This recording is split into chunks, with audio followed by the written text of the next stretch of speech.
Chris, we're good to go now. Hello and welcome to all participants in today's webinar, Mapping India's Energy Policy 2022, How Can Public Support Mobilise Private Investments for India's Clean Energy Transition? I am Christopher Beaton, Lead for Sustainable Energy Consumption with the International Institute for Sustainable Development, IISD, and I am delighted to be introducing today's discussions organised with our friends and partners at the Council on Energy, Environment and Water, CEW. Before we get started, let me briefly remind you all about the agenda today. We're going to begin with a briefing presentation by my colleague Swasti Raizada to share highlights from the latest ISD CEW mapping of government support for energy in India, which is published today as of this webinar. Next, we will turn to Shri Amit Verma, Director Energy with Niti Aayog, to provide a keynote address for today's discussions. And finally, Pratik Agarwal from CEW will moderate a panel discussion on how public support for clean energy can mobilise private investments. We have a fantastic panel with us today, and we're very grateful to all of them for their time, including Kavita Rao, Professor and Acting Director with the National Institute for Public Finance and Policy and IPFP, Anjana Seshadri, Lead of the ESG NEEV Fund with SBI Cap Ventures Limited, Alexander Hugaveen Rutter, Private Sector Specialist with the International Solar Alliance, and Abhishek Ranjan, Senior Vice President Strategy and Head Renew Power. One last note before we get started, which is to say that we love your questions and your feedback. So all participants who are with us today should be able to see a Q&A box through the Zoom webinar interface. If you have a burning question or even a question that is just mildly warm, please do not hesitate to share it with us in the Q&A box. The research teams from ISD and CEW will be ready to answer questions, and I also invite all of the panelists today to feel free to provide answers as well to any questions that are either directed at you or in which you've got expert knowledge. So with that, I think we are ready to begin. Swasti, over to you for the briefing presentation.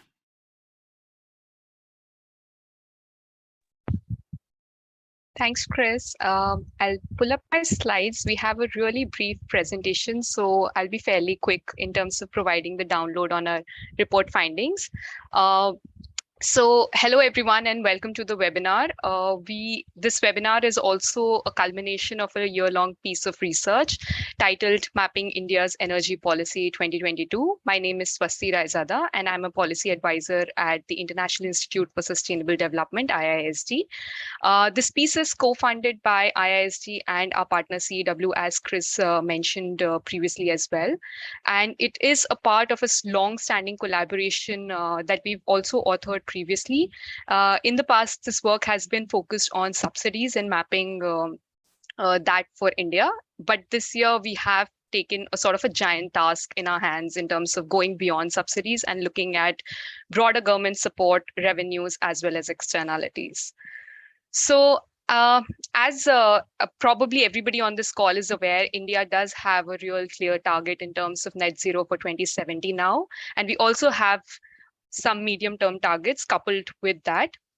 The main one for this audience probably being the 500 gigawatt of non-fossil power capacity by 2030. And as India prepares for that medium-term and long-term target, the big question for the government of India then becomes, what is the kind of support, public support to be specific, that is being provided to different energy sources? And when we say different energy sources, we've looked at broadly 5 technologies: coal, oil and gas, electricity, renewable energy, as well as electric vehicles, and whether that public support is aligned to objectives. The second piece that we've put this research together on is revenue and externality. So what is the kind of public revenue that is currently raised from these different energy sources, and how does it compare with the full external costs of energy? Because we feel that it's a responsible way to look at revenues. And then thirdly, what does this really mean for the net zero pathway? So in terms of the key findings of the report, there is a clear answer to this support being extremely huge. So the overall support, if we break it into 3 components: subsidies, PSU investments, and lending by public finance institutions, which has been the focus of the study. India currently provides support around the tune of 5.4 lakh crores. And just to provide like a context to this, out of which subsidies are around 2.1 lakh crores, which is roughly around 2% of the GDP of India. So it's quite big in its chunk. And therefore, this becomes like an important piece in the whole equation of India's energy transition journey, because the way we provide this support is going to be pivotal in terms of how it attracts private capital as well. In terms of revenues, again, big numbers there. Around 7 lakh crores is what India gains through its tax and non-tax measures around energy sources. And then we also have like a range in terms of the energy externalities that I'll get to in a while as we deep dive into each of these. So I'll touch upon the first one, which is the subsidies piece. We have a really interesting video for you in terms of how subsidies in India have really changed over the last few years. So I'll play that and then we'll get into the discussions around PSUs and PFIs as well.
All right. I think with that quick download on subsidies, the big finding in terms of the next piece of support, we also looked in this research on at state-owned enterprises, which are typically called public sector undertakings in India. So I'll refer to PSUs as the abbreviation going forward.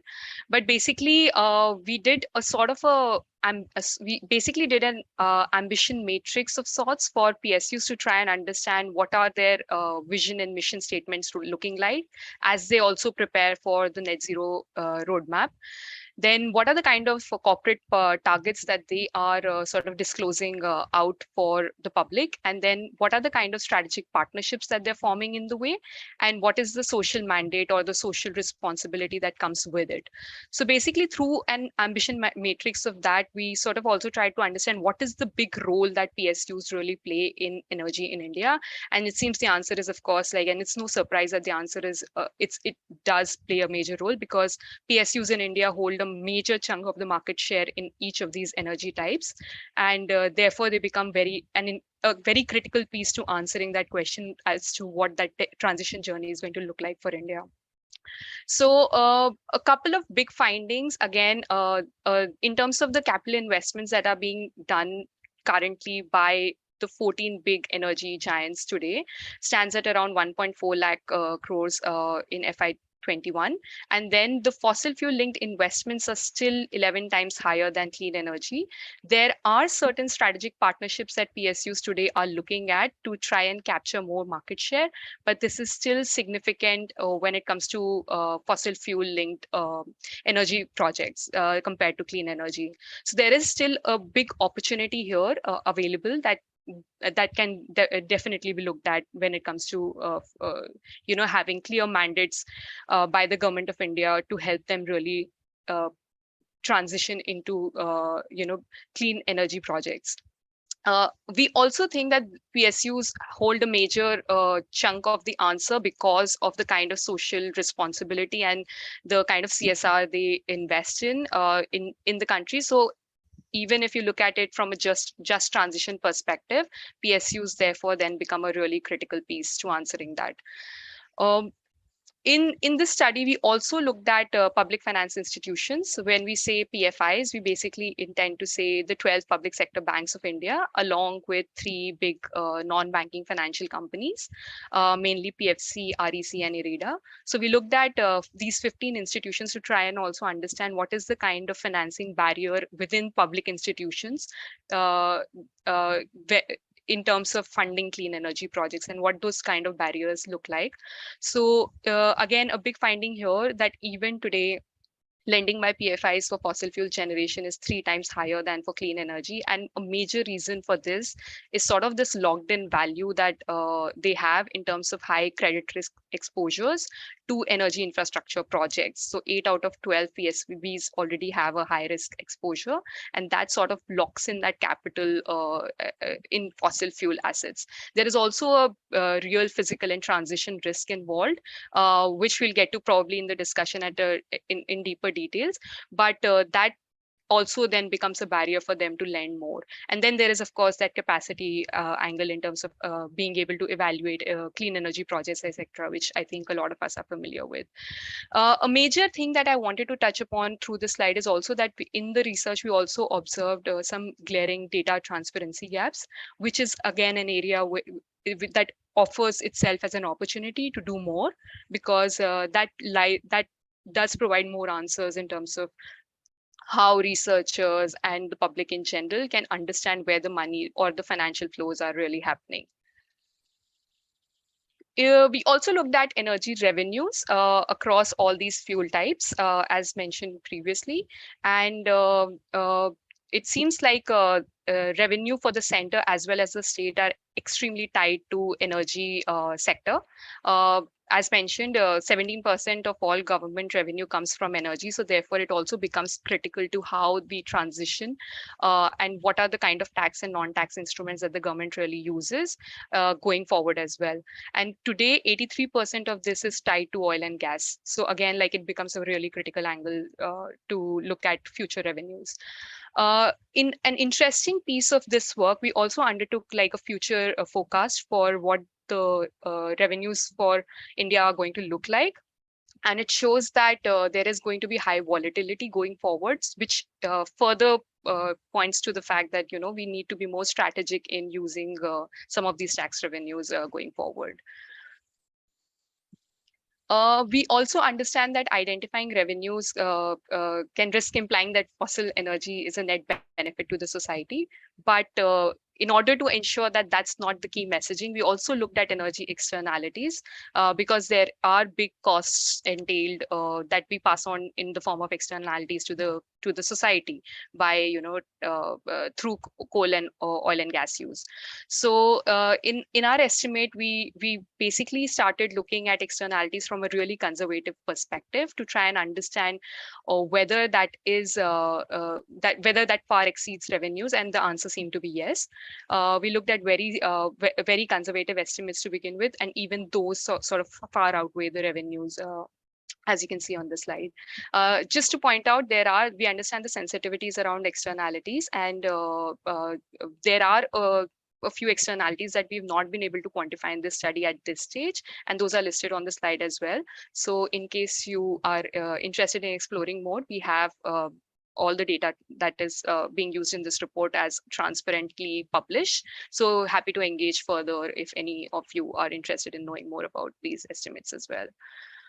So in terms of big policy recommendations that have come out of this study, there are three key takeaways. The first one, of course, is when it comes to energy in India, we do see that policy is sort of disaggregated across multiple ministries and departments. So going forward, as India prepares for its net zero roadmap, we will need more institutionalized measures around center-state coordination, which can also sort of have feed into the sort of coherent thinking that will be needed to think about support, taxation, as well as energy pricing.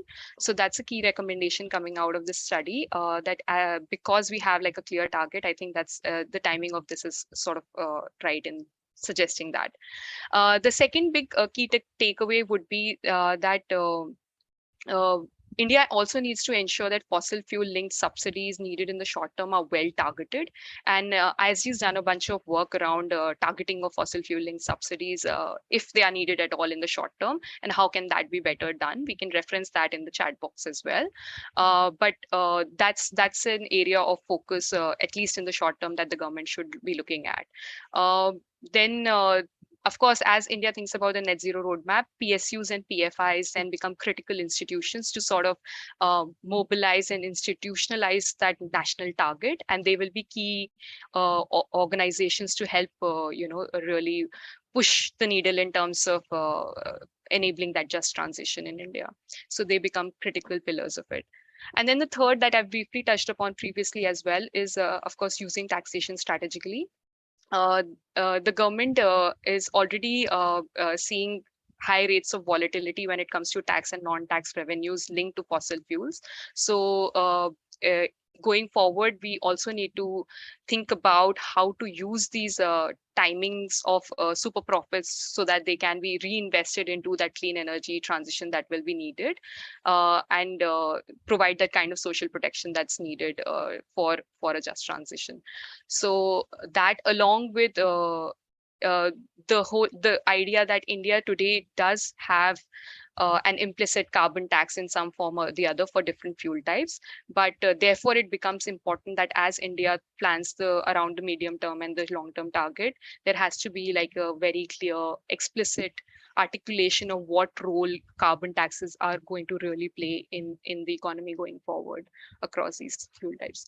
So I'll pause there because I think I've run out of time. So, but there's a bunch of conversations that we'll be starting around the release of the report, even on social media. So feel free to follow those conversations and engage with us around some of these channels as well. And with that, I think I'll turn it back to you, Chris, for the keynote address. Thank you very much, Swasti, for that tour de force of data on support, revenues, and externalities in a very short period of time. As I think you yourself noted, there's a lot of data and detail in the underlying report, and we could only kind of scratch the surface in this briefing. So I do encourage anybody who's interested to take a look at the links that you shared and read the full report for more info. But we'll now turn to Shri Amit Verma, Director Energy at the premier policy think tank of the Government of India, Niti Aayog, to provide a keynote address. Mr. Verma is an Indian Forest Service officer from the 2005 batch and is currently serving as Director Energy. He has a strong interest in climate change, deep decarbonisation, renewable energy, green hydrogen economy, and clean energy transition. He's also a natural resource management expert and a development professional with extensive experience in sustainable and climate resilient natural resource management, environmental conservation, sustainable livelihoods, public policy, and community outreach. Prior to Niti Aayog, he served on several eminent positions, including over 3 years at Corbett Tiger Reserve during his tenure as IFS officer in Uttarakhand. He's a BTEC from IIT Bombay in mechanical engineering and a master's in public policy from IIM Bangalore. So Mr. Verma, thank you so much for joining us today, and over to you. Yeah, thank you, Chris, for your kind introduction, and also Swasti for giving an overview of the report. I really needed it before I speak. Thank you so much. So very good afternoon to all the esteemed participants here in the online launch of this report, Mapping India's Energy Policy 2022, Aligning Support and Revenues with a Net Zero Future. So I really appreciate this piece of new research, and I would like to congratulate International Institute for Sustainable Development and Council on Energy, Environment and Water for working together over the last year to map India's energy support and revenues. So as I said, I have not gotten an opportunity, but thanks for the glimpse. I can definitely see it's going to be extremely useful for policy decision making, and I look forward to understanding in detail how the report has been built on, what kind of analysis you have been doing in this, and I'm sure it's going to find as an input to many of our own work as well. So to set the context, which was very aptly said by Swasti as well, the whole decarbonization effort of India is definitely driven by our own Honorable PM's commitment in COPs, especially the recent one at Glasgow, in which Panch Amrit declaration was made. So the most important ones, we are very well aware of that, but the the one to reach 500 gigawatt non-fossil fuel energy capacity by 2030 and becoming net zero by 2070. They definitely are the defining pathways for us to move forward.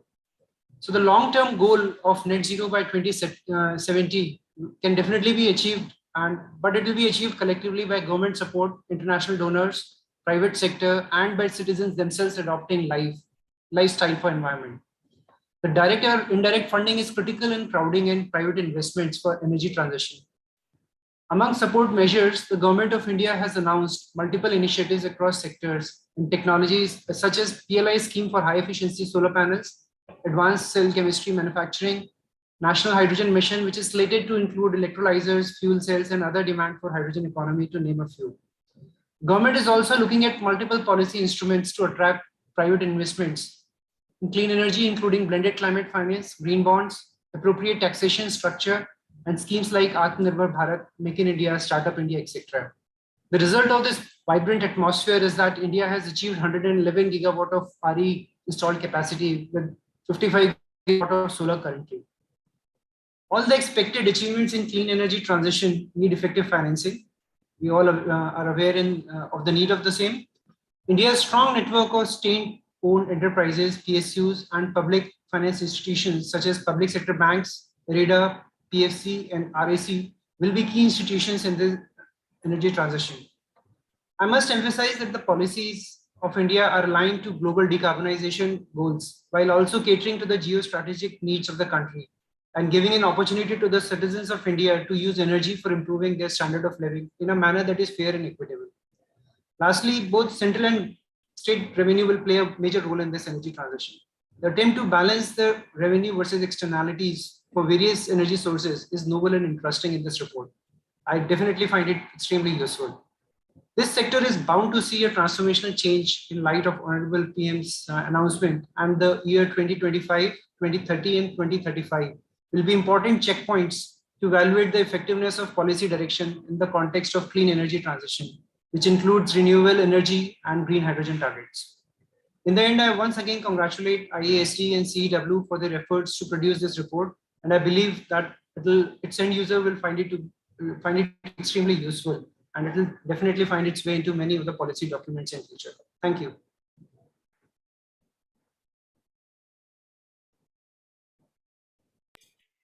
Thank you so much, Mr. Verma. And Pratik, over to you to lead the panel discussion. Thank you so much, Chris and Swasti, for the very insightful presentation.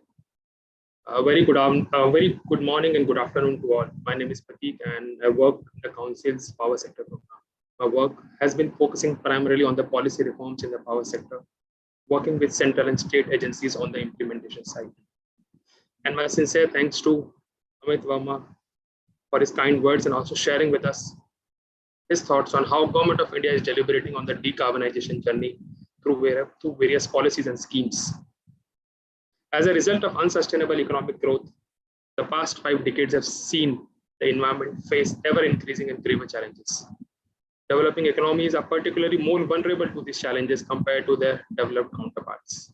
At the same time, developing countries also need to continue making progress to improve the standard of living of their citizens. As per the International Energy Agency estimates, developing countries are expected to account for 88% of the growth in electricity demand between now and 2040. Several sustainable technologies are available today to meet this future demand. However, some of them are either expensive or are needed at scale to be financed. In our recent report, the Council estimated that to achieve India's stated 2070 net zero target, it would require an investment of $10 trillion. While a large part of the investment required can be mobilized through conventional sources, including domestic banks, non-banking finance companies, and debt capital markets, both domestic and international, led by private and public. But still a significant investment gap of $3 trillion would still remain. So in today's session, we're joined by an illustrious panel to deliberate on how public and private sectors can come together for a collective action in shaping up the clean energy transition. Allow me a few minutes to introduce our panelists. I would request each panelist to switch on their video so that participants are able to see them. We have with us Dr. Kavita Rao, who is a professor acting director at the National Institute of Public Finance and Policy. She has been With NIPFP for now close to 3 decades. Her research interest includes the design and implementation of the GST in India, assessing the comprehensive impact of various tax exemptions and tax reforms on the economy. She is a member of several committees, including the Committee on Revenue Neutral Rates for State and Central GST, and also the Empowered Committee of State Finance Ministries. Also joining us is Anjana, who is a Vice President, NEEF Funds at SBI Cap Ventures Limited. SBI NEEF Fund in itself is a very unique fund, where one of the impact metrics is measuring the carbon emissions mitigated. Anjana has more than 12 years of experience in the field of sustainability. In her current role, she leads the portfolio for ESG due diligence and impact measurement. Prior to this, she was also leading the sustainability program at IndusInd Bank. A third panelist joining us today is Alex, who is a private sector specialist for the International Solar Alliance, where he primarily works on mobilizing private sector partners for solar development. Previously, Alex has worked with International Finance Corporation, Ocean Consulting Group, and an integrated utility in Canada. Our last panelist for today's session is Abhishek Ranjan, who is a Senior Vice President Strategy and Head Utilities and Retails at Renew Power. He has over 2 decades of industry experience and is one of the leading voices in the sector. Abhishek has undertaken numerous initiatives to accelerate decarbonization, including faster adoption of rooftop solar and electric vehicles, implementation of community battery energy storage and mini-grid projects. In his previous roles, he has been associated with Delhi Discoms and Reliance Power Limited. A very warm welcome to all of you for joining us today to discuss this very pertinent issue of financing the clean energy. So as we begin and get started with this panel discussion, let's take a step back and look at the reason why we are here. Our estimates provide that for India to achieve the near-term target of 450 gigawatt of fossil fuels would require an annual investment of $200 billion per generation alone. This doesn't include the cost of transmission and storage. To catalyze the investment flows, we definitely require patient capital that is typically drawn from public sources. Therefore, the role of government-owned public financial institutions is important because their decisions, they influence all finance. They reduce risk at project level, they unlock private investments, as well as they can influence wider trends. As my colleague Swasti pointed out, that our research for FY21 indicates that annual disbursements by public financial institutions were 3 times higher for fossil generation than to RE projects. However, we are also seeing that NBFCs have started playing a major role in shifting public finance away from fossil fuels. Considering the significant role that PFIs plays in India's energy sector and their high impact, today we'll discuss the regulatory constraints, the role of financial institutions, instruments, and various agencies in addressing the bottlenecks to the flow of capital. I'll start with the public and the private players in the room, Anjana and Abhishek. I'll start with the two of you. Let me first bring in Anjana, who has closely worked at the core of climate and impact financing in India. Anjana, the NEEF fund under the SBI Cap Ventures is well placed to leverage the government efforts and mobilize private investment in low carbon projects. Could you kick us off by unpacking the role of catalytic capital in supporting climate transition? Also, it would be great if you could shed some light on how a NEEF fund under the SBI Cap Ventures is trying to shape up the market, what key tools and instruments are being used to drive capital and reduce project and financial risk. Over to you, Anjana. Thank you so much, Prateek. I hope I'm audible. Thank you. Yes, you are. Yes, thank you so much, Prateek, for actually bringing up that question.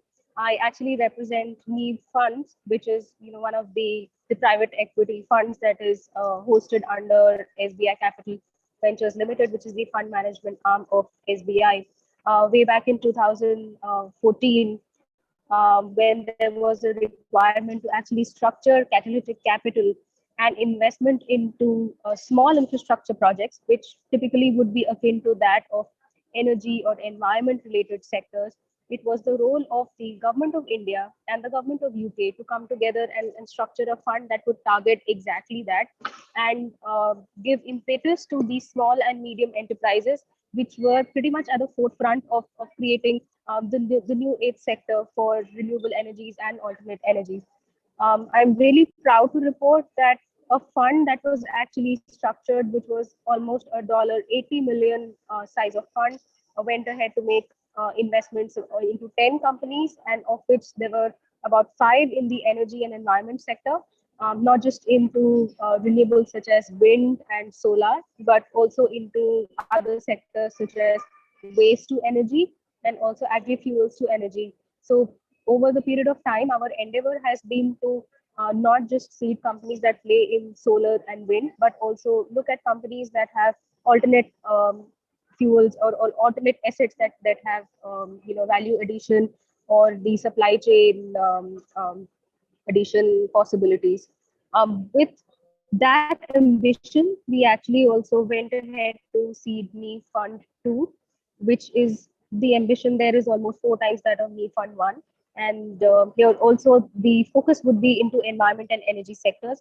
And we're looking at various forms of alternative energies, including hydrogen, waste to energy, and other sources, over and above the renewable energy sectors that we have seen.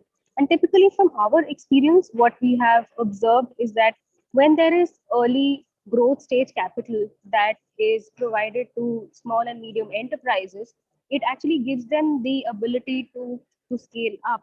And what I actually mean by that is that they have the ability to develop their order book. They also have their ability to go ahead in the market and garner larger contracts.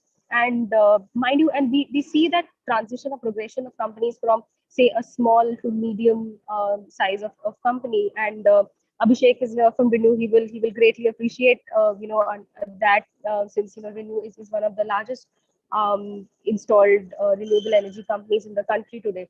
The power it gives a small medium enterprise that is into alternate energy sector or the renewable energy sector is that it can go to the market and fetch commitments or in debt and equity almost to the tune of 3 to 4x the capital that has been committed by an early stage catalytic growth fund.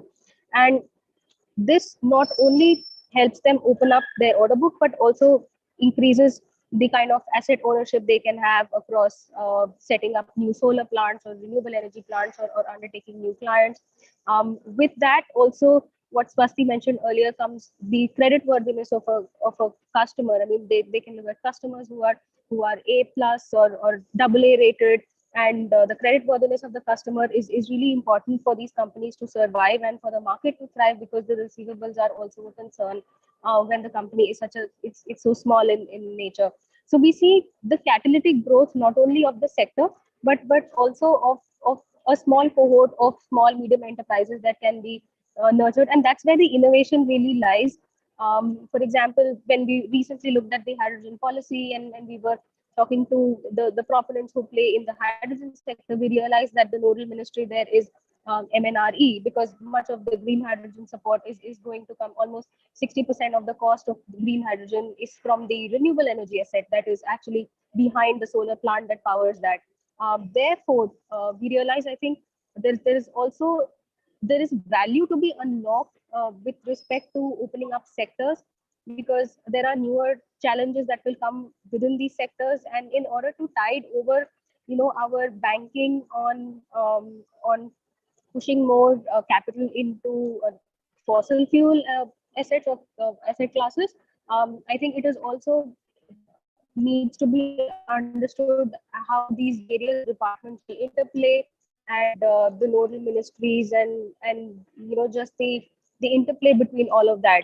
That will also become one of the important factors to unlock these industries. And at our fund, we work very closely with the regulator as well, to understand what kind of challenges that could come up, and help these companies tide over that.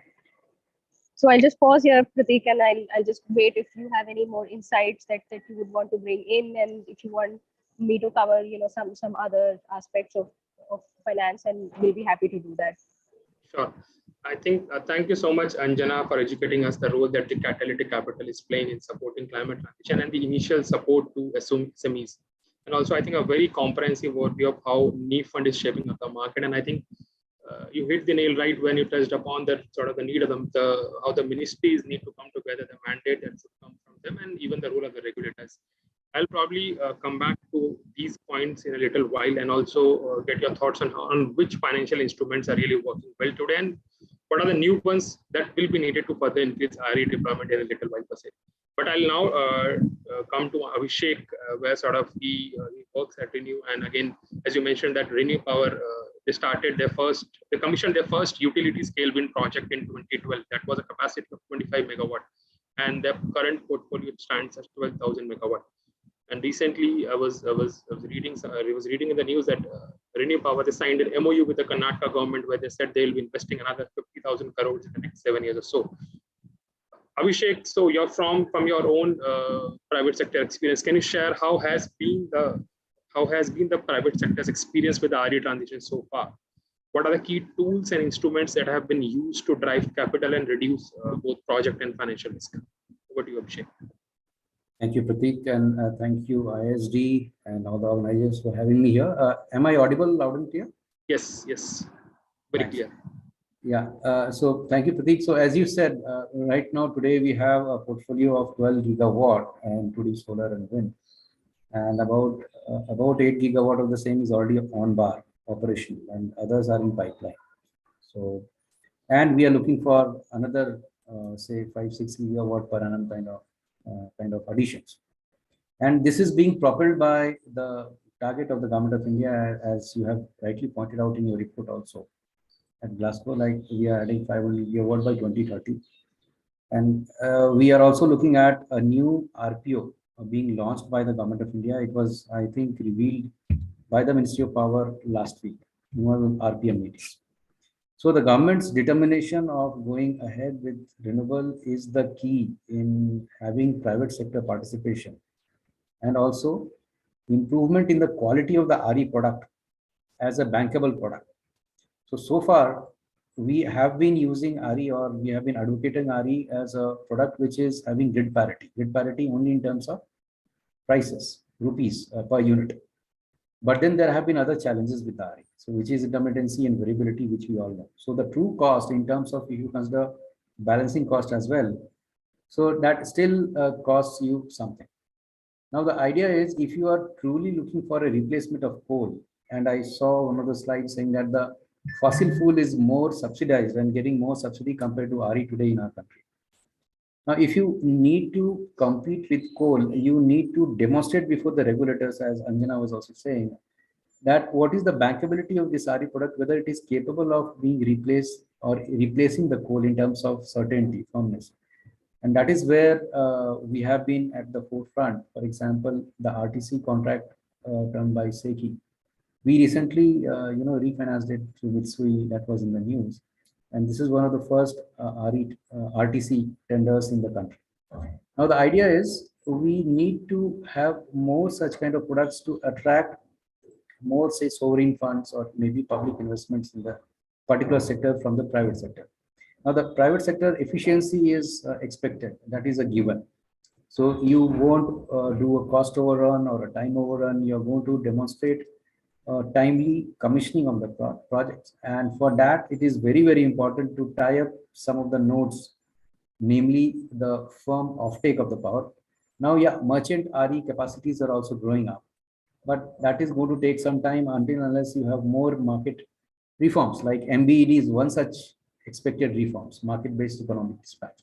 So what I'm trying to say is, while the regulatory sector is growing, the market dynamics is growing, long-term PPA as of now still has a lot of good mode of share.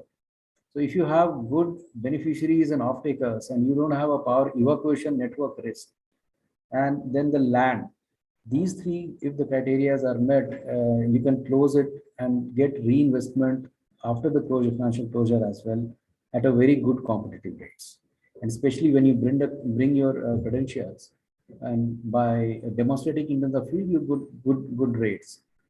You attract good funds, not only the Indian funds, the sovereign funds, or pension funds, and good bond products, equity products alike. So just to clarify, I am not a very hardcore true blood finance person. I am an operations person. So I may not be able to answer your hardcore finance questions.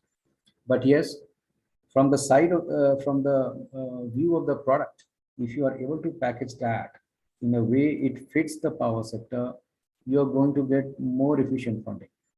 So in a way, for example, today, the energy cost, the variable cost of a thermal generating station is about 3 rupees to 4 rupees a unit, depending upon it is a pithead or a load center. A load center is costlier. If you are able to bring, and then there's a fixed cost which is given. So if you are able to bring in a product which is lower than 4 rupees a unit, and that is going to give competition even to a existing long-term thermal PPA, which still has to complete its 25 years of commissioning.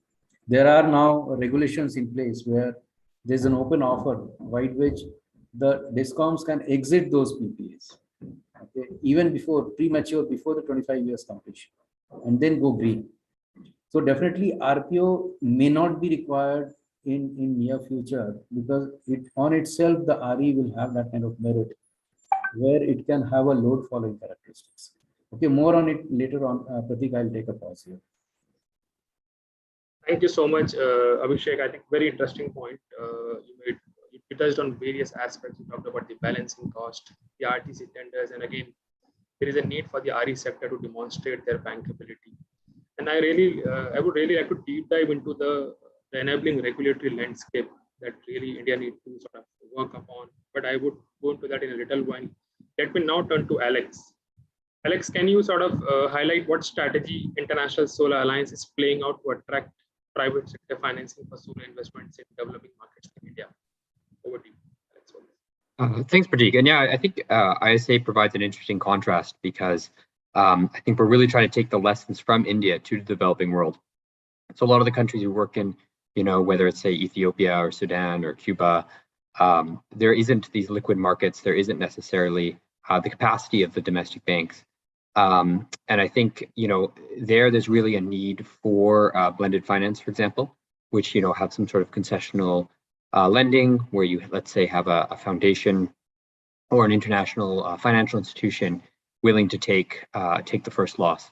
And I think it's interesting because, 10 years ago, IFC, which I used to be a part of, they were doing similar things in India. And I think the market in India has really matured to a point now where, as Abhishek said, this is all economic today.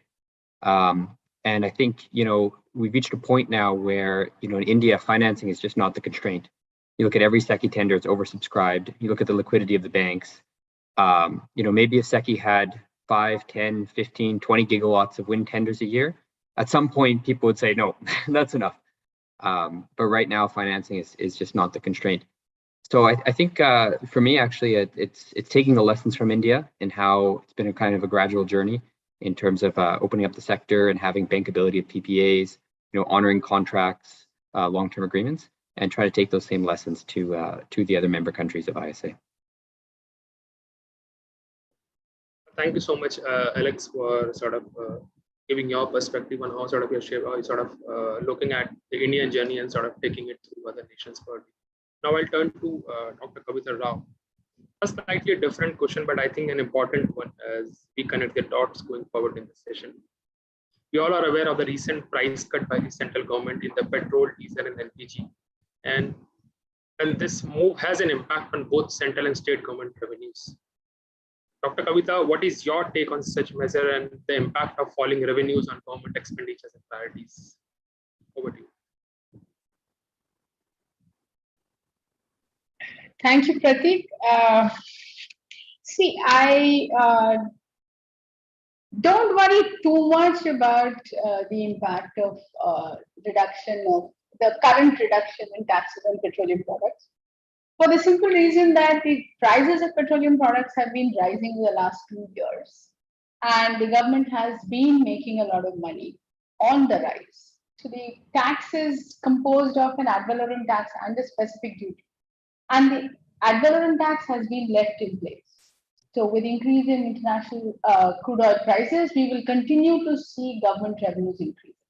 Is there a ceiling to which the government should allow these revenues to grow, or we should just be hoping for limitless growth?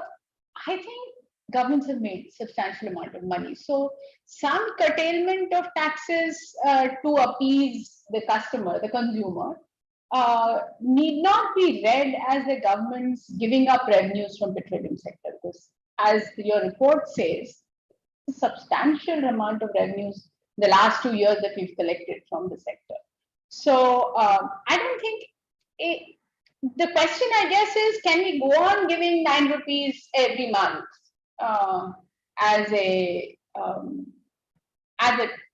downswing of taxation? And that I think would be more problematic for government revenues as well as for any climate change discussions that we're trying to have. But this one change per se, I don't think we should worry too much about.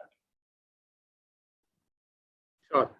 I think I would sort of echo with what Dr. Professor Kavita Rao said, but again, a more related question and probably a more sort of forward-looking one as we approach 2030. What are the expectations is that the fossil fuel use will begin to peak and decline. And again, at this point in time, government may be sort of getting in more and more revenues from the fossil fuel consumption. But again, there will be a point where it will all peak and decline, and the revenues would also start falling significantly. As you mentioned that currently it's not a problem, but again, do you think that going forward, say 10 years down the line, falling revenues will be a concern for the government? How do you see this particular space evolving in the next few years? Also, if you could sort of share some examples, both at the national, international, or subnational levels, where new instruments are being tried out to create new channels of sustainable revenues that are decoupled from fossil fuel use. Okay, let me try and answer that in this way. So we expect fossil fuel revenues to increase till at least 2030 before we see them peaking and sort of falling off. The advantage of having a profile of that kind is that the governments know and expect and anticipate that this is what's going to play out. So ideally, you want to pull out these revenues from revenue expenditure per se. Perhaps target investments in renewable energy, target expenditures and elsewhere. Simply put, target expenditures in capex, which will give you returns in the future, which augment or supplement the revenues you don't get from renewable energy. Straightforward answer to your question. How will we pull it off? For countries like India, we seem to be living a lot in the moment. So we are firefighting on a continuous basis. So it's not like we have the luxury to say, let us pull out this money like the Norwegians did when they discovered North Sea oil, that we will not be touching this money. We'll put it into a fund and we only use the real returns on that. We are unable to do that. So what we can do instead is to find ways of supporting renewable energy space on the one side, and going back to the blackboard on how to worry about tax to GDP ratios for countries such as India. Because we've had a long debate in India about the need to raise the tax to GDP ratios. We keep looking for newer instruments. Can I find some other sector to tax? Can I find some other activity to tax? Clearly, we are not going to find those kinds of resources from any single sector, which you want to grow in the future, and therefore you can't tax at the rates at which you've been taxing petroleum. Petroleum has seen rates of tax which are unheard of for any other sector in the economy. So you can't find an activity or a sector which will replace taxation of petroleum. What you can do is to wean yourself away from these excessive dependence and use the excess energy resources to plan for something else. There is another line of discussion happening in the tax field, not so much in the petro field, where we are talking about thinking of tax revenue generation being related to overall performances of governments and not just to what taxes you levy, how efficient your tax administration. So perhaps we need to go back to the drawing board to re-examine why people pay taxes and whether we can encourage better compliance as a way to substitute for loss of revenues here.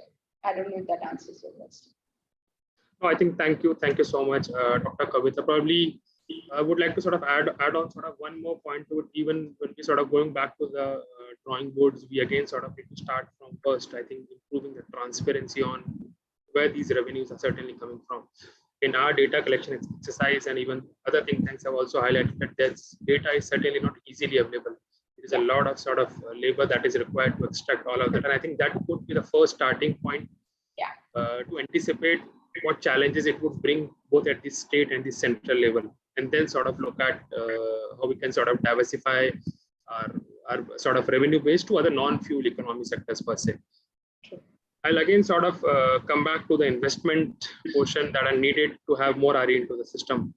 I'll again sort of may I call upon Anjana to sort of deliberate upon, as sort of we know that the government of India itself says that we would need to double the current investment levels if we really have to meet the 2030 targets. So do you think that is support that has been provided by the government of India in attracting private investment sufficient to meet the clean energy targets? And also, based on your experience, what do you think are the major risks that investors perceive when they're turning to India, and how can policy address them? Over to you, Anjana. Thank you so much, Prateek.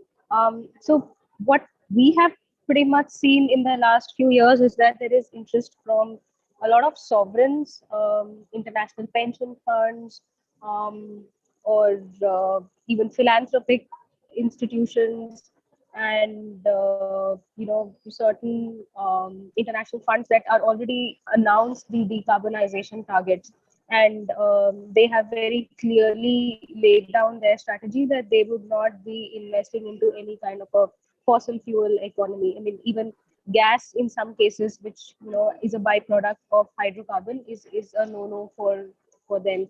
So that definitely is a clear strategy for them. Do those fund flows actually support us enough to achieve our installation capacity of 500 gigawatts? Perhaps not just yet, because that fund flow is rather limited, and also the kind of due diligences they would apply. I mean, there is a huge funnel that they would apply for funding any kind of a company. So to answer your question, I think what we really need to do is encourage public finance institutions, especially the likes of, say, IRIDA, REC, to increase their funding capacity or capability.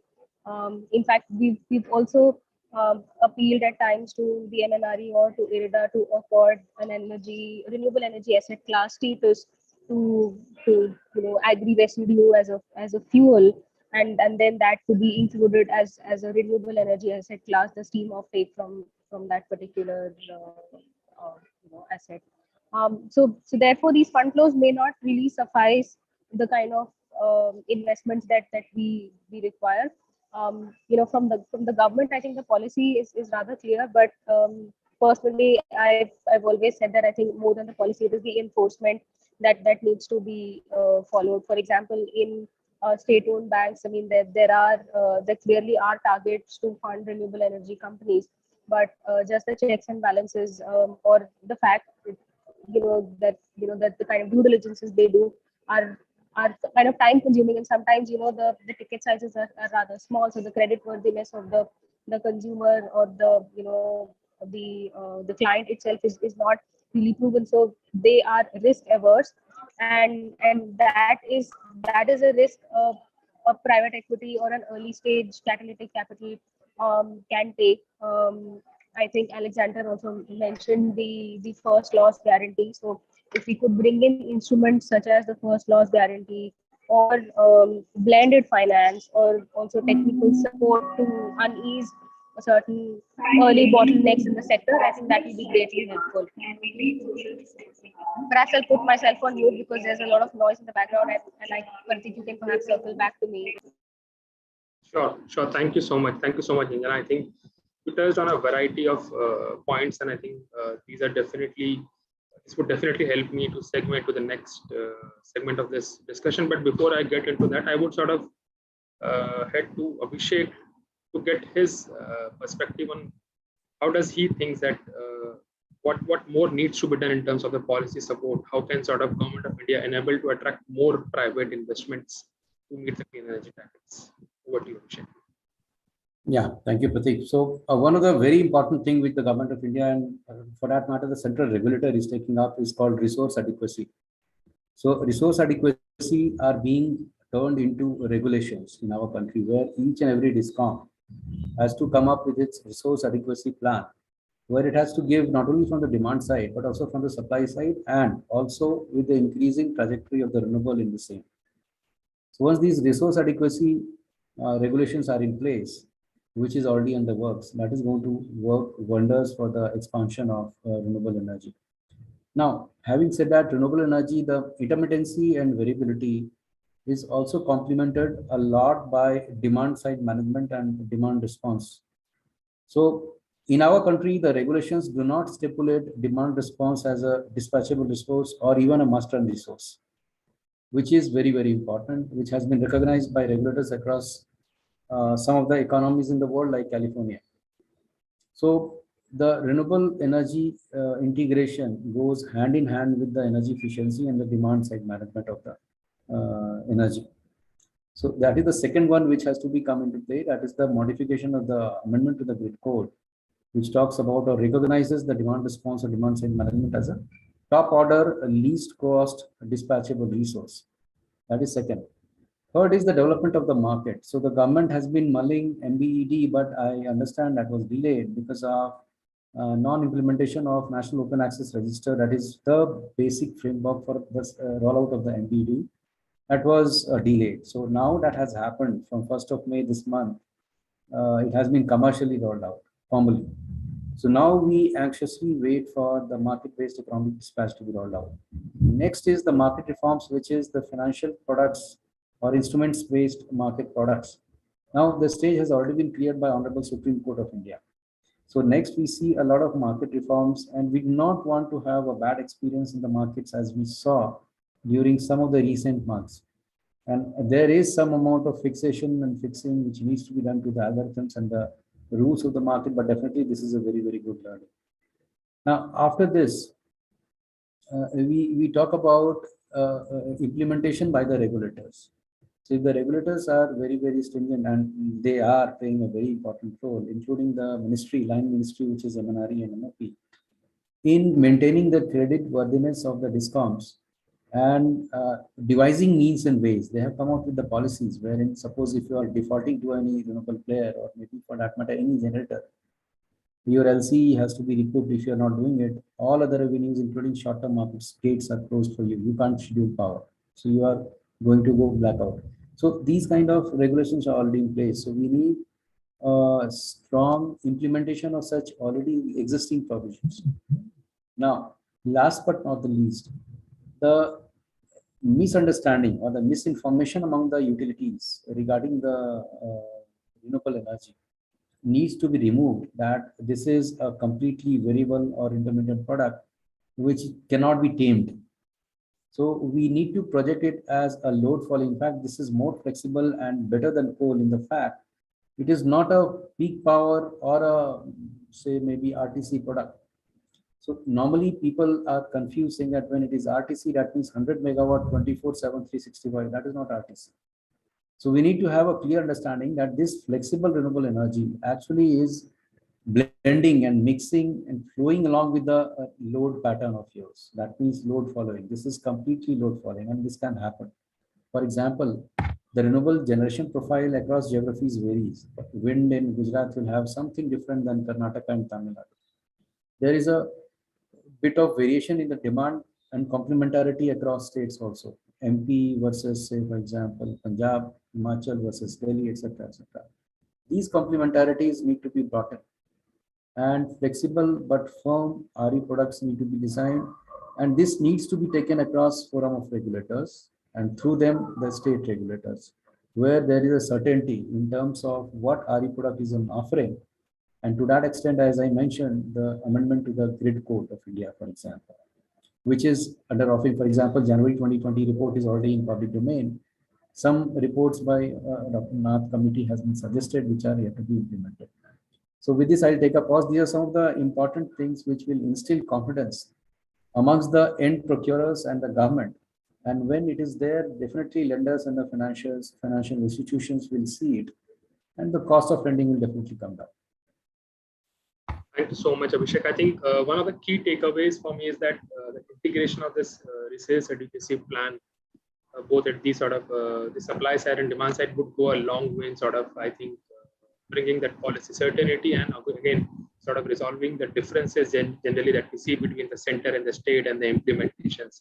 And again, I think recent ruling by the Supreme Court and having financial derivatives and all of that, I think will again sort of will address some of the investment gaps that are there in the sector.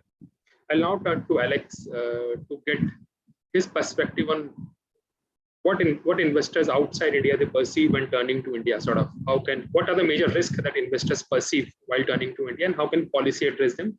And also, are there any further suggestions that Alex think that we need to have more instruments or tools that will be needed to bridge the investment gap forward? Over to you, Alex.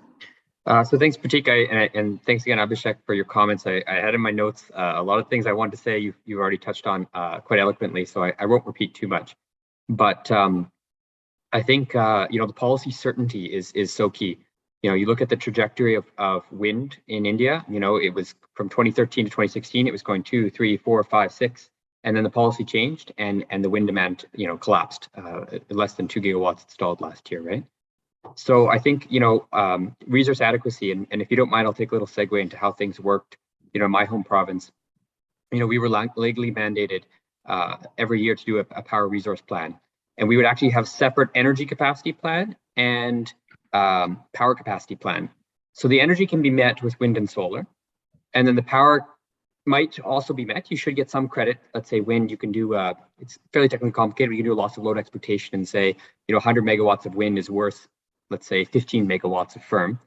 But then you also have storage, or could be biogas, could be biodiesel, could be demand response.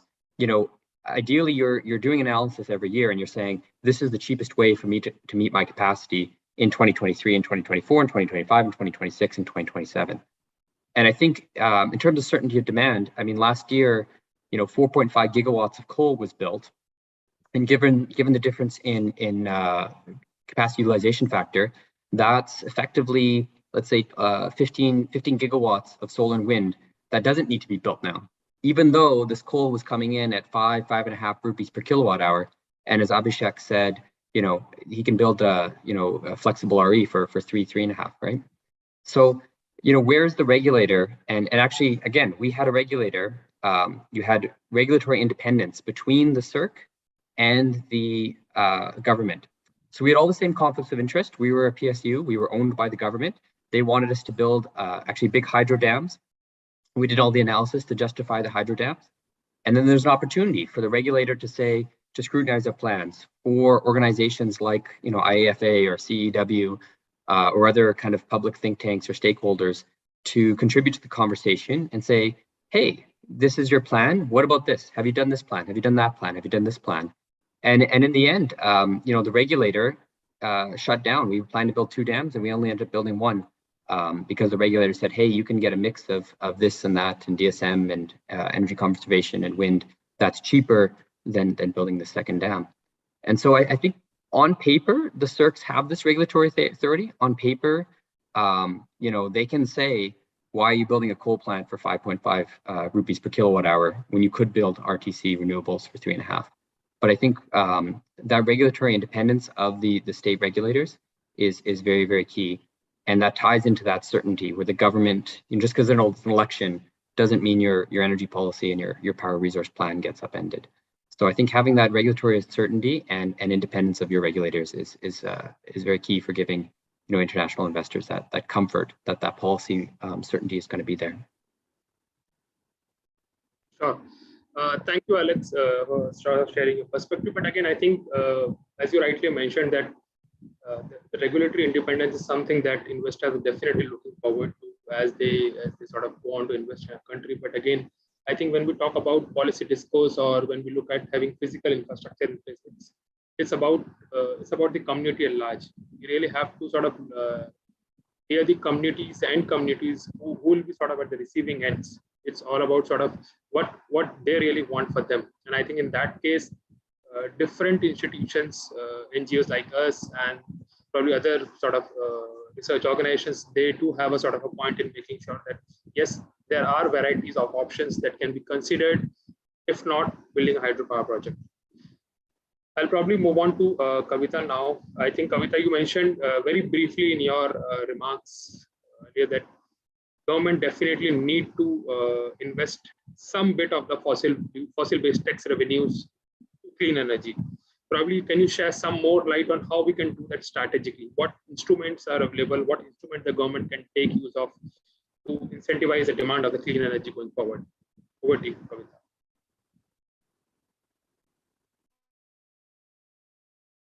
So you're on mute. You're on mute. Yeah, can you hear me now? Yeah, Yes. thanks. Yes. So what I have sort of been thinking about is what do we want governments to do? We want them to do something. Do we want them to give tax concessions? Do we want them to do other stuff?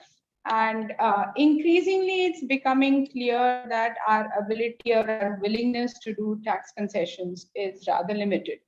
And so that as an instrument, especially indirect taxes, we don't want to mess around with. We don't really have the bandwidth to do it. We have been playing around with corporate taxes, but until they become viable, profitable businesses, a corporate tax doesn't really give you the wherewithal to change the dynamic.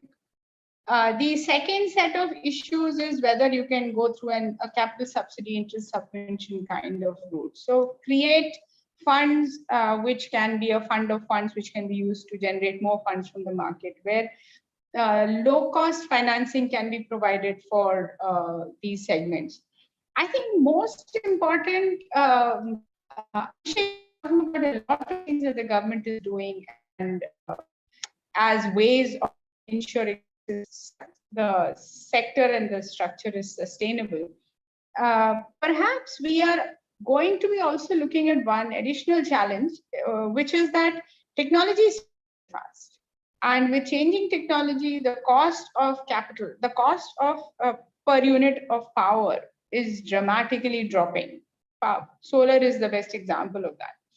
So long-term commitments on the buyer's behalf tends to become a little unsustainable, as we've observed in India. A number of state governments have attempted to renegotiate these contracts. And we can keep going back to the Supreme Court of India, but fact of the matter is, if I have cheaper power available, does it make sense for me to lock myself in? So if we have a dynamic technology situation, we need to find other instruments to make sure that projects continue to be viable, at least for a 10-year period, for them to recoup their expenses. And that, I think, is one challenge that the government can do, which no other agency in the country, the regulator and the government, are responsible for creating that environment. The other aspect, I think, is also, can we bring, so everybody is looking for policy change, but at the same time, we're also looking for policies change to be happening. So we're saying subsidize electric vehicles, but we will produce power somewhere in order to the electric vehicle. So unless we change the source of power itself, shifting our transport sector to electricity doesn't change. It changes the location of pollution. It doesn't change the level of pollution. So I think we need to clear what we are after. I don't think taxes is the route to go. I think more policy certainty and perhaps financial support through an interest subvention, finding more reliable, cheaper sources of credit is what I would think is. I'm very intrigued by the Norwegian experiment. So that seems to be one interesting thing to explore. I'll stop there. Thank you so much, Dr. Kavita. I think, as you rightly pointed out, that this mechanism, probably something as like credit subsidy enhancement, it could definitely go a long way in bringing the fresh finance that the RE sector needs. And again, the role that the taxation again has to play, it has to be sort of deliberated well as we go forward, because as you rightly pointed out, the example of EV sector and again the corporate tax and all of that, I think there needs to be more deliberation on what role taxation would play going forward. But again, as I mentioned earlier, the role of the financial institutions, public financial institutions, that they are one of the important pillars in India's transition journey. our research, Kavitra, will sort of again go back to you, because our research on the outstanding credit for the 15 PFIs, I think my colleague Swasti mentioned that it shows that less than 7% of the total credit, it was meant for clean energy. And the rest of the credit, it exactly went for the conventional sources across the value chain, from the extraction to the distribution. So specifically for the PFIs, what do you think are the reasons for such a low support by them to the clean energy sector, and how do you think this trend can be reversed going forward? First and foremost, I think it might be interesting to look at incremental investments rather than stock. Even if they're making dramatic changes in their investment profile today, if you're looking at the stock of investment yesterday and today, it will not move very much. So I would think if you want to do a comparison, it will make more sense to say incrementally how much they invest. One data issue. That having been said, big question is, are renewable energy borrowers coming to these investors and not being funded by them, or do we not have enough demand for resources coming from the renewable energy sector? Now, that is something we need to disentangle before we say they're not lending enough. And we don't have, at least I'm not informed enough to answer that question on whether a lot of renewable energy investors are seeking funds, but the public sector financial institutions are refusing to extend resources that way. The second, obviously, will be questions of how well informed are they, how technically skilled are they to evaluate these programs, these policies, and judge on the viability of the programs, the investment options. I would also think that anything that is rocking the boat, like our renegotiation of PPAs, will set the ball back on how everybody is going to choose to invest in them. So Anjana's efforts are very interesting because they show scalability, they show that at certain scales, you can show viability. So perhaps we are looking at a few more years of this kind of investments happening, which then open the door for others to perceive the viability of these projects. So training perhaps is one important integral component. I believe PFC and all are also doing work on the renewable space and trying to figure out their role better. So perhaps we are sitting at a transition point where a lot of people are trying to do bits and pieces independently, and getting together a coherent policy regime across all the actors, I think, is the important job for the next few years. I'll stop there. Thank you so much. Thank you so much, Kavita. I think very interesting points made by you. I'll probably now head to Anjana. Anjana, the investment landscape for energy is definitely, as even Dr. Rao pointed out, that is doing a last structural shift. It is increasingly becoming difficult to mobilize finance for fossil fuels because of the rising reflecting trends such as the rise of ESG disclosures and again commitment to an international public fossil finance. Do you think that the government is doing enough to explicitly mandate and provide authority to say public financial institutions to invest in green infrastructure? What do you think? What more needs to be done from the government side to ensure that they have the right sort of mandate, the public financial institution have the right mandate to invest more into REs? Do we need more guidelines, or do we need certain sort of measures that these technologies need to be promoted? What are your thoughts on it? Thanks, Pradeep. I think there is definitely one sector where the government should look at. I think the work is already happening, which is on renewable purchase obligations. There are certain actors within the state, and there is a criteria to define which actors need to procure from renewable sources.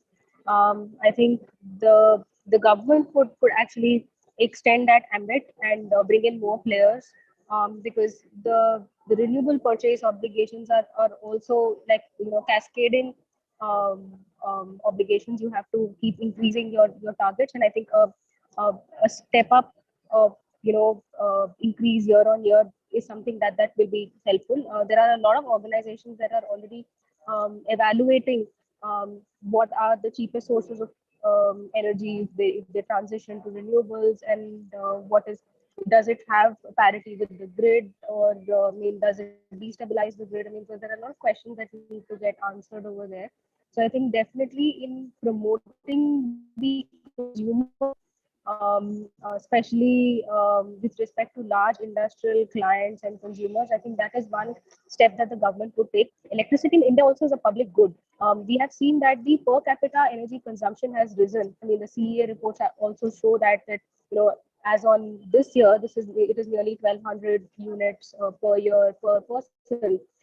So our energy requirements are also going to increase, and with rapid urbanization, there is a huge demand for even fossil fuel to stabilize that grid, and actually provide that kind of electricity or that energy reliance to consumers. So I think one of the factors that the government would bring is to extend the ambit of the RPOs, and ask more number of consumers to actually subscribe to RPOs, and also fulfill that target and keep increasing that year on year. Because those are the larger consumers or the larger customers, and perhaps also have the wherewithal to pay, and to also understand what would be their energy costs. Sure. Thank you so much, Anjana, for touching on various aspects. I'll probably continue this thread and pose same question to Alex. What does he think that what sort of mandate, or I think what needs to be done going forward so that we see more and more PFIs contributing to this clean energy transition? Your perspective on that, Alex. I hesitate to use the word mandate. I think, if you've got a mine mouth coal plant that's, already under construction and is almost completed, and it's producing power at 3 rupees per kilowatt hour, fine, finish it up, clean, But I think, it has to come from the demand side, as Dr. Kavita said. If you've got NTPC saying that next year they're going to build 1.5 gigawatts of renewables and 3.5 gigawatts of thermal, well, that's what PFC is going to fund. That's what REC is going to fund, right?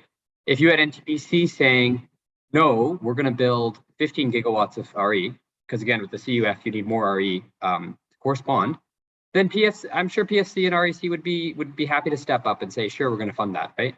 So, I think it's mandating to the state discoms that they procure the most economic cost of power, which will almost always be RE. There will be some exceptions, as I said, and I don't think it's worth mandating that last 1 or 2 mine mouth coal plants to say don't build those. I think it makes much more sense to have a broader strategic view to say let's procure the cheapest cost power, and then I think the financing will follow. A great example of this is with EVs. A friend of mine owns an EV dealership, and when he first opened, none of his customers could get bank loans because it was too new. And then by 6 months, 9 months, the demand had picked up enough that banks were saying, okay, this is a large enough segment. It's worth for us to create a product for EVs. If you're in Delhi, you can take Blue Smart as electric vehicles. If you're in Bangalore, you can take Envy. I'm sure there's something similar in Mumbai as well. Best, I just heard announced, is going to have all electric buses. If it comes from the demand, the REDAs and the RECs and the PFCs are going to come in and do it. But we need to create the demand first and stop subsidizing the coal. Because as long as we subsidize the coal, the PFCs are going to fund the coal. Sure. Thank you so much, Alex, for your remarks. And even I think the clock is pointing that we're left with only a few minutes before we wrap up the session. I'll probably head on to a few questions that our participants have for the panelists. Abhishek, there is a question that the 500 gigawatt target for the non-fossil fuel capacity by 2030 is a huge one. What do you think are the top probably 2 priorities that the government should focus to achieve this target? Yeah, so the first one is policy certainty, as Alex has been talking about. Whatever policies have been formulated so far or are in the works, they should be taken to the logical conclusion. Number one. And number two, we should not be bothered about artificial scare in the market saying that, okay, because of the lack of the coal capacity, this whole market thing blew up in the last couple of months. And hence it is more prudent to bring in more and more fossil fuels. Like we have seen NTPC announcing more coal plants recently, that they're going to put up more coal capacities. We should not be bogged down or bogged down by such kind of blip, I would say blip on the radar. So there should be policy certainty. And the second is we should stay put on the course. We should not be bogged down by these intermediate coal uncertainties. Thank you so much, Abhishek. I hope the government is sort of tuning on to these priorities as they want to achieve the 2030 target. My next question is to Kavita Rao, where the question is, what is your take on the role that energy subsidies will play as India transitions to the clean energy future? Would we still need them? We still need the energy subsidies going forward? If yes, what might be the efficient ways or source of funding the energy subsidies? Over to you, Kavita. Yeah, sorry. See, the energy subsidies are two kinds, right? You have energy subsidies for LPG, which is trying to protect the low-income household by providing them the capacity to use gas instead of. You also have energy subsidies where we are talking about households being charged a lower tariff by the electricity regulator as compared to commercial and industrial users. So you can have multiple forms that the subsidy takes. At one extreme, we can all imagine a world where we are all digitally connected and we can do a direct benefit transfer and be done with it, and we don't really need energy subsidy per se. But whether we call it energy subsidy or we don't, we are talking about supporting the consumption of certain categories of consumers in the country. We can choose to do it through the commodity space, or we can choose to do it through the income support schemes. That is not going to disappear. Will we be able to transition to a more expanded scope of DBT? I am still a little skeptical, but I think in the times to come, we might just evolve into a more stable and predictable system of providing these benefits. The other kinds of subsidies in the power sector, in the energy space, are things that you would be doing in order to support investments of various kinds. So the subsidies can also be in the form of tax exemptions in corporate tax, or tax concessions in corporate tax. Now, do we want to do away with them as well? Challenging question to ask. So we will see an evolution if financiers are moving away and governments are moving away from fossil fuel-based investments. Then even if the government has announced a few programs for subsidizing them, the uptake for those subsidies will reduce. So I particularly like the renewable purchase obligation dimension, because it creates the demand for renewable energy. And in the process, you shift the product profile from the consumer end rather than trying to push an investor into space where they're not assured of anything. So I think we'll see major changes. We will still see some subsidies, but it may not really be targeted subsidies through the product chain itself. Sure. Thank you so much, Kavita. I think I would definitely love to sort of deep dive into the specific topic, but again, I think the clock, the time is sort of pushing me not to go further into it. My next question is for Anjana on diversification to clean energy. What do you envisage the medium-term horizon for the PFI should look like? Over to you, Anjana. You meant with respect to investments or just exactly. What was the sort of on diversification to the clean energy? What role do you think that the PFI should envisage for themselves going forward? I think for a start, PFIs have already started recognizing that there is a differential rate of interest that could be offered to the REs, and one of the initiatives that they could look to is to increase that particular product portfolio. Have teams that would only look at RE and bring in experts that would evaluate RE products and also their offtake reliability as well as the receivables. I think with RE, that becomes a question, because once you are invested and you have a long-term PPA, the risk is that what if the PPA comes for a renegotiation? So I think just build that understanding within the PFIs to look at RE as a bankable asset class and go ahead and invest, and also reduce their investment into fossil fuel sectors. We are already seeing some IRIDA has already started increasing their portfolio. I think the same would be expected out of the other PFIs as well. Similarly, so with PSUs, I think they too should follow the mandate of increasing their portfolio on RE. Thank you so much, Anjana. I think probably a related question for Alex. So are there any good examples, Alex, we're seeing from PFIs internationally that have diversified their energy portfolio beyond fossil fuels? And what can Indian peers learn from them? Yeah, I mean, there's actually quite a few. RWE is one that comes to mind. It was a coal company, and it transitioned into renewables, and eventually, they separated. And RWE Renewables is actually, far larger than the original RWE. Scatec, which comes from Equinor, which is an oil company. NL, a lot of these were state-owned enterprises that were very much focused on thermal energy, and so you had the supportive policies early on, and it was the FIT programs and such. But now they're primarily commercial endeavors, and it's primarily been economics driven. And I think the key lesson for India is operational independence. So I'd love to see, for example, NTPC Renewables be able to draw on the balance sheet of NTPC when it comes to getting financing from REC or PFC or international lenders, but be able to operate independently.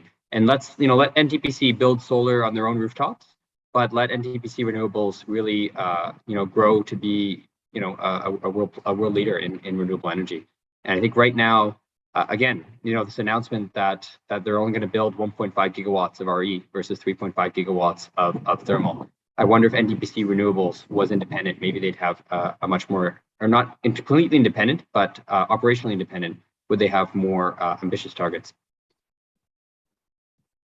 Sure.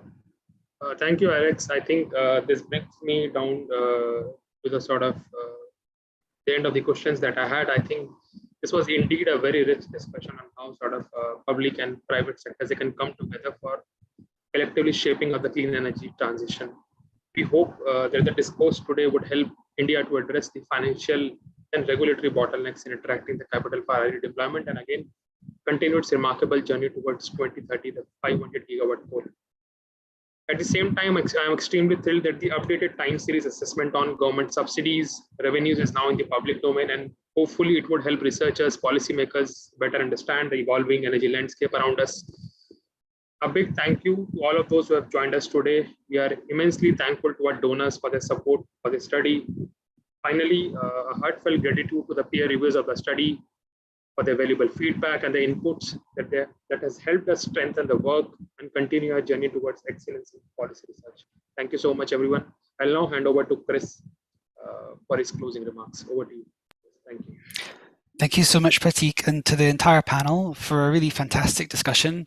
I feel like I've learned a lot today. I know we're really right at the end of the time, so I'll try and keep it short. But just a few kind of quick takeaways from my side from everything we've heard was, one, I think, building on Mr. Verma's comments at the very start, just that we need everybody to be working together on these issues. It's public support, it's bringing together national, international, bringing the private sector in, having kind of really open and frank conversations about how we can kind of collaboratively make change happen.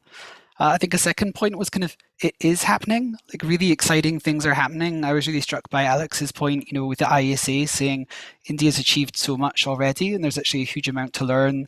I thought Anjana's comments about the NEEV fund, where we have this, public support from India and the UK, which has really kind of enabled a private equity fund to operate in a highly impactful way. Third point is, of course, more can be done. So, it's really important to acknowledge the great things that are happening, but I think there were a huge number of really interesting ideas that came up in the discussion, and I can't go through all of them, but I think pretty much every participant flagged the importance of government signals, policy certainty, stability. We heard about the importance of mandates for discoms, for PSUs, providing more kind of operational independence, making sure that all of these ideas are kind of linked up with efforts on intermittency, on making sure that we've got you know, a healthy downstream sector for electricity distribution and marketing.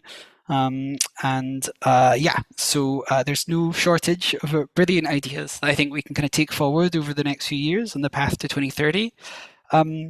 Fourth point, I only have 5, so I'm almost there. Fourth point is just I think that resources are there. Is also really clear.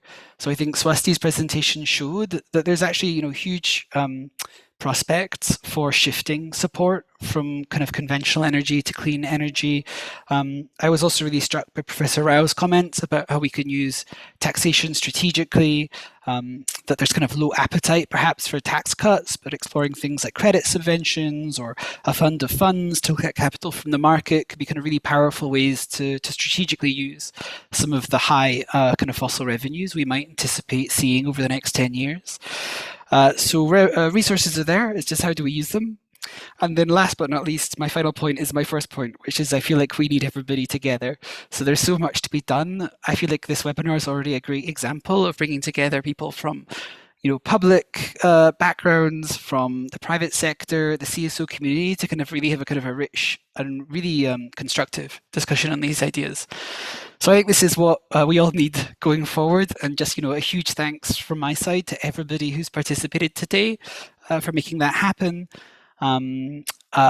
Massive thanks to the organizers of today's webinar, in particular the CEW and ISD communications teams. They've been working really tirelessly behind the scenes to make this all work seamlessly. Big thanks to all the researchers who helped put together the data that inspired the discussions today. Of course, all of our expert speakers, and of course, all of our participants. I think that we've just shared again in the chat box the links to the report that's published today, so do please take a look if you want to know any more. Do not hesitate to reach out to ISD and CW research teams if you've got any questions or you want to know more.